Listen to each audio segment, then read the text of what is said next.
Bus stand पर लगी भीड़ और पुलिस की गाड़ी को देखकर मुझे भी जानने की उत्सुकता हुई कि हुआ क्या है। पर सामने का मंजर इतना दर्दनाक था कि मैं भी अपने आंसुओं को ना रोक सकी। बस स्टैंड पर बने रेन शेल्टर में 14 साल की गौरी एक रोते हुए नवजात शिशु के साथ खून से लथपथ अचेत पड़ी थी। उसके पास ही उसकी पोटली खुली पड़ी थी, जिसमें बहुत सारा सजने संवरने का सामान बिखरा पड़ा था। उस सामान को देखकर यही लग रहा था कि इसका प्रयोग गौरी ने कभी किया ही नहीं है। पुलिस तमाशा देख रही भीड़ को वहां से जाने को कहती है और गौरी के शव और बच्चे को कब्जे में लेकर चली जाती है। मैं गौरी को तब से जानती थी जब वो 7-8 साल की छोटी सी बच्ची थी। शायद उसके परिवार वाले उसे बाजार में बने बस स्टैंड पर अकेला छोड़कर चले गए थे। वह एक मंदबुद्धि बच्ची थी जो न बोल सकती थी और न ही सुन सकती थी। गोरे रंग और काले घुंघराले बालों में वह एक गुड़िया जैसी लगती थी। आसपास के दुकानदार उसे गौरी कहकर पुकारते थे। सब उसे बुला बुलाकर खाने पीने का सामान देते रहते थे। इस तरह वह वहीं बाजार में लोगों की दया पर पलने लगी। बस स्टैंड पर बना शेल्टर ही उसका घर बन चुका था। हमारा स्कूल भी बाजार के पास ही था। हमेशा हंसते रहने वाली गौरी हम बच्चों को स्कूल जाते हुए देखकर बहुत खुश होती थी। वह हमारे पीछे पीछे स्कूल के गेट तक आ जाती थी, परंतु गार्ड के डांटने पर वापस चली जाती थी। वह इशारों में कुछ बोलने का प्रयत्न करती थी, परंतु बच्चे उसकी बातों को समझ नहीं पाते थे। वे सब उसके सीधेपन का लाभ उठाकर हमेशा उससे छेड़खानी करते रहते थे।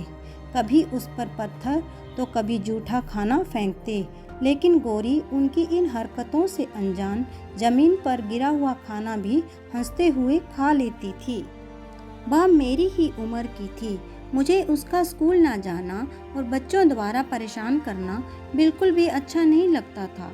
एक दिन मैं अपने घर में बिना बताए उसके लिए कुछ किताबें और कपड़े एक झोले में डालकर ले आई। मैंने अपने सहपाठियों की नज़रों से बचकर सारा सामान उसे दे दिया, पर ये क्या, शायद उसने वह सामान खाना समझकर ले लिया था, परंतु खाना ना पाकर उसने उस सामान को एक एक करके सड़क पर फेंक दिया। मैं लोगों के सामने उसे ऐसा करने से रोक भी नहीं पाई। सब उसे पागल कहकर चिढ़ा रहे थे। अब मैं भी समझ चुकी थी कि मैं चाहकर भी उसकी मदद नहीं कर सकती। इस तरह कुछ साल बीत गए।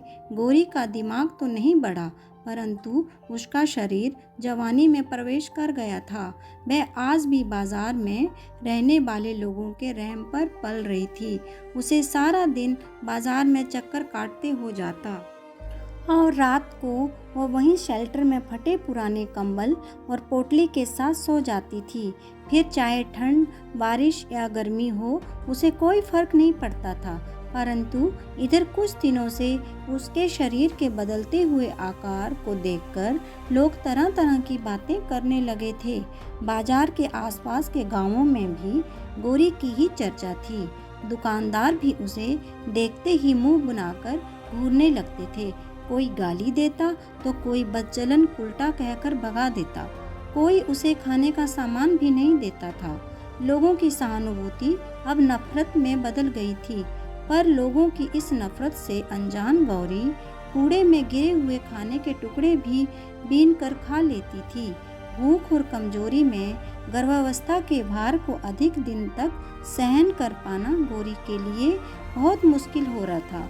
और फिर एक दिन मासूम गौरी अकेले ही कष्ट सहते हुए रात के अंधेरे में बच्चे को जन्म देकर बाजार के लोगों को हमेशा के लिए अलविदा कह देती है।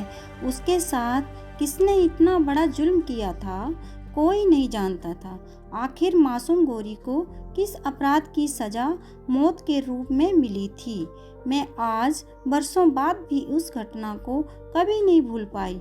लोग मानसिक रोगियों को देखकर सहानुभूति तो जता सकते हैं, पर उनकी मदद कोई नहीं करता।